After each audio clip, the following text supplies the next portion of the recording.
Non alignment movement, ചേരിചേര പ്രസ്ഥാനം. ഈ ഒരു ചേരിചേര പ്രസ്ഥാനം എന്ന് പറഞ്ഞിട്ടുള്ള ഒരു പ്രസ്ഥാനം നമുക്കറിയാം, നമ്മുടെ ഗാന്ധിജി നടത്തിയിട്ടുള്ള സമരങ്ങളെ പോലെ ഇന്നുള്ളൊരു സമരമല്ല അല്ലേ, മറിച്ച് ലോകത്തിൻ്റെ എല്ലാ ഭാഗത്തുള്ള മറ്റു രാജ്യങ്ങളൊക്കെ രണ്ട് വിഭാഗങ്ങളായിട്ട് നിൽക്കുന്ന ഒരു സമയമാണ്.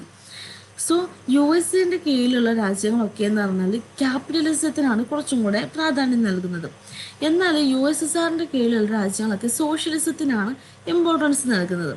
ഇങ്ങനെ ഒരു സമയത്താണ് ഇന്ത്യ ഏത് ബ്ലോക്കിൽ ആണ് ജോയിൻ ചെയ്യുക എന്നുള്ളൊരു ക്വസ്റ്റ്യനൊക്കെ അല്ലെങ്കിൽ കൺഫ്യൂഷനൊക്കെ വന്ന സമയത്താണ് നെഹ്റുവിനെ പോലെയുള്ള ആളുകൾ ഇത്തരത്തിലൊരു പ്രസ്ഥാനം, അല്ലെങ്കിൽ ഞങ്ങൾ രണ്ട് ബ്ലോക്കിൻ്റെ കൂടെയും ചേരുന്നില്ല എന്ന രീതിയിലാണ് ഈ ചേരിചേര പ്രസ്ഥാനം തുടങ്ങിയിട്ടുള്ളത് കേട്ടോ.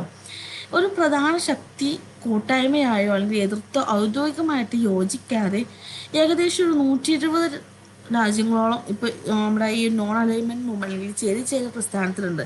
സോ ഈ ഒരു 120 രാജ്യങ്ങളുടെ ഒരു ഫോറമായിക്കൊണ്ടാണ് നോൺ അലൈൻമെൻറ്റ് മൂവ്മെൻറ്റ് നാമിനെ അറിയപ്പെടുന്നത് കേട്ടോ. കോൾഡ് വാറിൻ്റെ കീഴ് സമയത്ത് ഡെവലപ്പിംഗ് നേഷൻസിൻ്റെ താല്പര്യങ്ങളൊക്കെ അല്ലെങ്കിൽ അവരെയൊക്കെ കുറച്ചും കൂടി ഡെവലപ്ഡ് ആക്കുന്നതിന് വേണ്ടിയിട്ടുള്ള കാര്യങ്ങളൊക്കെ ചെയ്യുന്നതിന് വേണ്ടിയിട്ടാണ് ഈ ഒരു അല്ലെങ്കിൽ അങ്ങനെ ഒരു ലക്ഷ്യം വെച്ചുകൊണ്ടാണ് ഈ ഒരു പ്രസ്ഥാനത്തിൽ സ്ഥാപിക്കപ്പെട്ടിട്ടുള്ളത്. ഒരർത്ഥത്തിൽ പറയുകയാണെങ്കിൽ ഈ ഒരു ചേരിചേര പ്രസ്ഥാനം ഡെവലപ്പ് ചെയ്തിട്ടുള്ളത് തന്നെ ഈ ഒരു സാമ്രാജ്യത്വപരമായിട്ടുള്ള കൊളോണിയൽ ശക്തികൾക്ക് എതിരായിക്കൊണ്ടാണ് ഉയർന്നു വന്നിട്ടുണ്ടായിരുന്നത്. ചെറിയ പ്രസ്ഥാനത്തിലുള്ള രാഷ്ട്രങ്ങളുടെയൊക്കെ നിരന്തരമായിട്ടുള്ള ശ്രമങ്ങളിൽ നിന്നുകൊണ്ടാണ് ഈ ഒരു പ്രസ്ഥാനം രൂപീകരിച്ചിട്ടുള്ളത് കേട്ടോ. ഇന്ത്യയിൽ നിന്ന് ജവഹർലാൽ നെഹ്റു, ഈജിപ്തിൽ നിന്ന് ഗമാൽ അബ്ദുൽ നാസർ, യുഗോസ്ലോവിയയിൽ നിന്ന് ജോസഫ് ബ്രോസ് ടിറ്റോ എന്നിവരൊക്കെയാണ് ആദ്യമായിട്ട് ഈ ഒരു പ്രസ്ഥാനം ഉണ്ടാക്കിയെടുത്തിട്ടുണ്ടായിരുന്നത്. ഈ ഒരു പ്രസ്ഥാനത്തിൽ നെഹ്റുവിന് ഒഴിച്ചുകൂടാൻ പറ്റാത്തൊരു റോള് തന്നെയുണ്ട് കേട്ടോ. ക്യാപിറ്റലിസ്റ്റ് രാജ്യങ്ങളുടെ വളർച്ച ഉണ്ടാകുന്ന ഈ സമയത്ത് ചെറിയ രാജ്യങ്ങളൊക്കെ ഫേസ് ചെയ്യുന്ന ഒരു അരക്ഷിതാവസ്ഥയെക്കുറിച്ചിട്ടും കാര്യങ്ങളൊക്കെയാണ് നെഹ്റുവിൻ്റെ ഒരു കാഴ്ചപ്പാടുണ്ടായിട്ടുണ്ടായിരുന്നത്. അതുകൊണ്ട് തന്നെയാണ് ഈ ഒരു ചെറിയ പ്രസ്ഥാനത്തിൽ നെഹ്റുവിന് ഒരുപാട് റോളുണ്ടെന്ന് പറയുന്നത്. ആദ്യപടിയായിട്ടുണ്ട് ഏഷ്യൻ ഫ്രണ്ട് സംഘടിപ്പിക്കാൻ വേണ്ടിയിട്ടുള്ള ശ്രമങ്ങളാണ് നടന്നിട്ടുണ്ടായിരുന്നത്. 1947 അദ്ദേഹം ന്യൂഡൽഹിയിൽ വെച്ചിട്ട് ഏഷ്യൻ റിലേഷൻസ് കോൺഫറൻസ് വിളിച്ചു കൂട്ടിയിട്ടുണ്ടായിരുന്നു. 1955 ആയപ്പോൾ ഏപ്രിലിൽ നെഹ്റുവും ഇന്തോനേഷ്യ, ബർമ്മ, ശ്രീലങ്ക, പാകിസ്ഥാൻ എന്നിവിടങ്ങളിലൊക്കെയുള്ള മറ്റു നേതാക്കളൊക്കെ ഈ ഒരു കൊളോണിയൽ ഭരണത്തിൽ നിന്ന് പുതുതായിട്ട് സ്വാതന്ത്ര്യം ലഭിച്ചിട്ടുള്ള രാജ്യങ്ങളാണ് കേട്ടോ. ആഫ്രിക്കൻ രാജ്യങ്ങളൊക്കെ സംഘടിപ്പിക്കുന്നതിനും സൃഷ്ടിക്കുന്നതിനും വേണ്ടിയിട്ടൊക്കെ ഇന്തോനേഷ്യയിലെ ബാന്തോങ്ങിൽ ഒരു ആഫ്രോ ഏഷ്യൻ സമ്മേളനം കൂടെ വിളിച്ചു ചേർത്തിട്ടുണ്ടായിരുന്നു.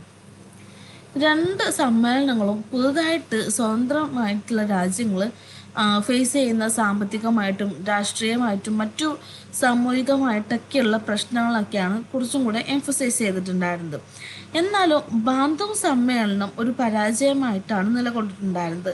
ആ സമ്മേളനത്തിന് ശേഷം ആഫ്രിക്കൻ രാജ്യങ്ങളൊക്കെ ഒന്നെങ്കിൽ ഈ വെസ്റ്റേൺ ആയിട്ടുള്ള സൈനിക ശക്തിയിൽ ചേരുകയോ അല്ലെങ്കിൽ അവിടുത്തെ അധികാര സംഘത്തിൽ ചേരുകയൊക്കെയാണ് ചെയ്തിട്ടുണ്ടായിരുന്നത്.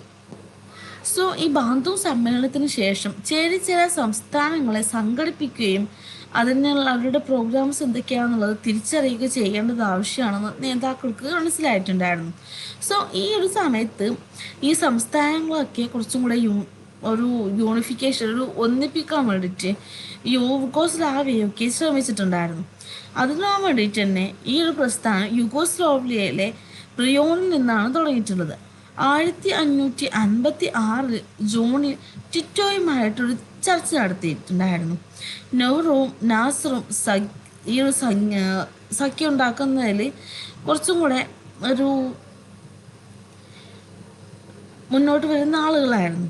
സോ ഈ ആദ്യ ശ്രമങ്ങൾക്ക് ഒടുവിൽ തന്നെ 1961 ബൽഗ്രേഡിൽ ചേരിചേര രാജ്യങ്ങളുടെ ആദ്യത്തെ സമ്മേളനം വിളിച്ചു കൂട്ടുന്ന ഒരു പ്രോസസ്സ് വരെ എത്തിയിട്ടുണ്ട്. ചേരിചേര പ്രസ്ഥാനത്തിന് മെയിനായിട്ട് 5 അടിസ്ഥാന തത്വങ്ങളാണുള്ളത് കേട്ടോ.